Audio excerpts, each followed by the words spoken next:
Last week, Homeland Security announced it was rolling back policies that stopped enforcement in places like schools and churches, and that has people in the community concerned. 13 on your side's Josh Albertus reports. We've seen a substantial uptick in the number of calls that we're receiving to our intake line. Fear swirling for many following new actions from the administration of President Donald Trump as he sets out on achieving his campaign promise of large-scale deportation efforts.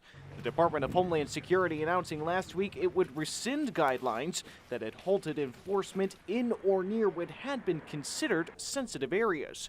In areas like schools and churches, directly mentioned in a DHS statement, the change is being taken seriously. Our client population is feeling varying levels of stress, and many houses have mixed immigration statuses in the households. In schools, local districts like Wyoming and Grand Rapids sending communications to families about their policies.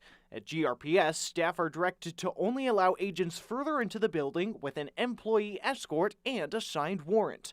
They are also told not to share information on scholars and staff and not sign or provide any documentation. It's really a big reminder of what is in place, what should be followed, and we're also doing some additional staff training over the next few weeks. While agents may now enter previously sensitive areas, experts say it hasn't changed everything. It hasn't changed that there are several state and federal laws and privacy protections and general constitutional protections that do prevent general law enforcement, any law enforcement really, just entering a school for no particular reason. But according to this expert attorney, it's created concern and a need. It creates a lot of people needing information, and that's what we're here to respond to. To prepare for the possibility, attorneys like Sarah Schottel and Eleanor Jordan say, know your rights. Every person has a right to due process, and every person has a right to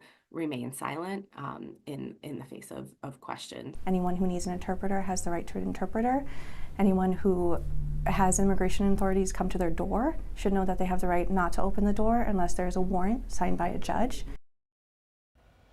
And Josh joins us now. Josh, we were hearing some claims about a raid happening at a Grand Rapids public school today. Was that the case?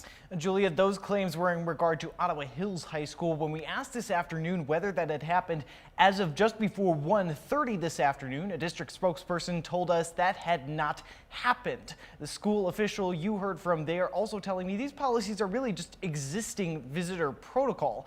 Now, outside of school, those legal experts you heard from also recommend having a plan, including all of your important documents in one place and having trusted people know where they are in case someone is detained. Julia. All right, lots of good information there. Josh, thanks so much.